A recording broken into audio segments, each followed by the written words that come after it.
Questo video è sponsorizzato da Card Raider. Clicca sul link che troverai nel testo di questo video e avrai diritto a un bonus di benvenuto di 2 euro spendibile sul loro marketplace. Eccoci qui, cari naviganti, per presentarvi un archetipo nel Pauper, mostrandovi una lista grazie all'impegno del deck builder Stefano Barbieri, che, nel circuito della Lega Pauper Martesana, ha voluto reinventare la ruota, miscelando sapientemente tech nuove e del passato. Spicca tra le carte presenti di main l'aggiunta del recente downgrade Cryptic Serpent, che prova a proporre una maggiore consistenza nella fase aggro, anche se provando una combinazione colori delle strategie rivolta a controllare la partita al meglio. Spuntano infatti diverse aggiunte che danno bene l'idea di come il mazzo voglia predare a modo suo il meta odierno, sempre più veloce e reattivo, proponendo un pacchetto di interazioni di primo ordine, pescando a piene mani nei colori IZ, ricchi di soluzioni allettanti. Questa volta vi parleremo di IZ Curve.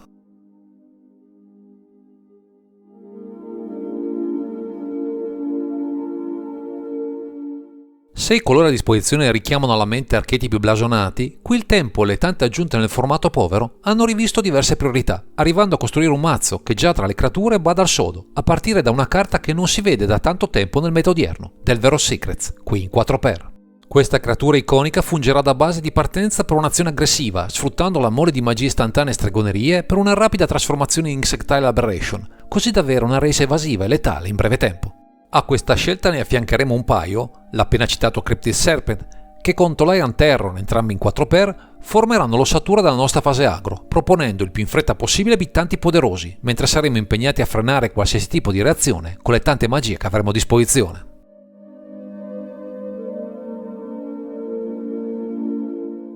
Se appare chiaro che il comporto creature di questa build si concentra su poche scelte di peso, la stragrande maggioranza della lista punta sulle magie, senza troppi fronzoli, puntando sia a riempire il cimitero in fretta, sia a rispondere colpo su colpo al nemico. Per una mano sempre ottimale non mancano i cantrip, che sono presenti in quantità nella lista, con 4 Brainstorm, 2 Consider e 4 Ponder, unendo sia il desiderio di avere una mano scolpita, sia quella di girare il dorso dei nostri Delver of Secrets il prima possibile. Per finalizzare al meglio i nostri ciccioni fanno capolino anche 3 Thought Scour, un grande classico che per chi vuole ingrossare il cimitero, sinergizzando al meglio con i cantrip, per cestinare a ottenere solo il meglio della pila, in particolare se si vuole giocare presto uno dei nostri serpenti. Come strumenti di contrasto per le giocate avversarie più pericolose adotteremo alcuni counter, 4 counter spell e 2 spell pierce, pronti a respingere sin da subito quel che può danneggiarci maggiormente, in particolare sul fronte del value. Per le minacce in campo abbiamo a disposizione 4 Lightning Bone e 1 Scred, prediligendo carte flessibili, in grado se necessario di infliggere gli ultimi danni al nemico, uccidendolo il prima possibile senza dargli modo di riorganizzarsi.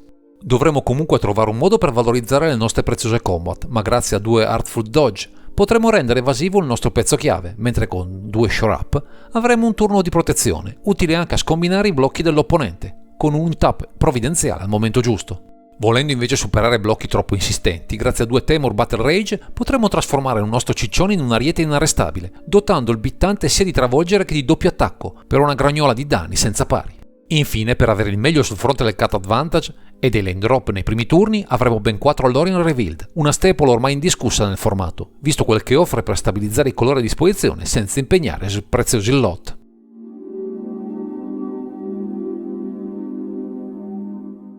Quello che abbiamo visto finora non è altro che un mazzo control che strizza l'occhio a un piano agro letale e veloce, con i giusti accorgimenti, e la mana base non può fare altro che assecondare questo dualismo, incentrato principalmente sulle magie dal costo basso. Per questo motivo e per la preponderanza del blu tra le carte chiave, avremo ben 10 isole innevate, scelta d'obbligo per favorire il funzionamento dell'unico Scred presente nella lista, anche se questa opzione non crea scompensi nel resto del mazzo. Il rosso lo andremo a recuperare, anche grazie alla flessibilità del Lorien Revealed, con 4 Volatile Fjord, terre innevate, che avendo comunque il tipo isola non faticheremo a trovare nel mazzo, così da avere alla bisogna anche il secondo colore a disposizione. Niente di complicato quindi, ma ormai in un meta sempre più veloce non è pensabile appesantirsi troppo questa sezione del mazzo, a meno di esigenze specifiche che qui non ci sono per fortuna.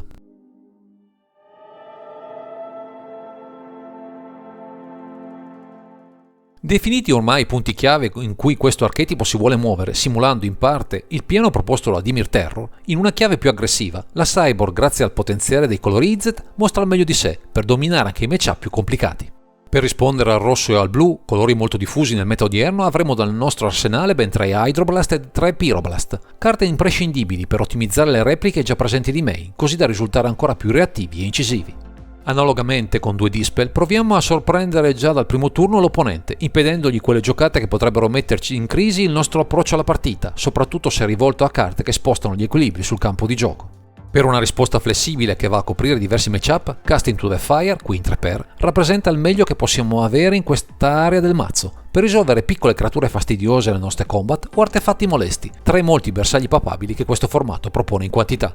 Finalmente il nome dell'archetipo viene confermato da queste 2 Serpentine Curve, un'aggiunta che ben si sposa ad eventuale hate verso il nostro cimitero, trasformando una soluzione del nemico in una risorsa in grado, anche da sola, di chiudere la partita in nostro favore. Infine abbiamo ancora spazio per un Thing, carta ottima visti i ciccioni che siamo in grado di schierare in fretta, e un Swirling Sandstorm per rispondere a quelli nel nemico, così da ripartire o proseguire nella nostra race grazie ai nostri volanti immuni da questo tipo di risposta.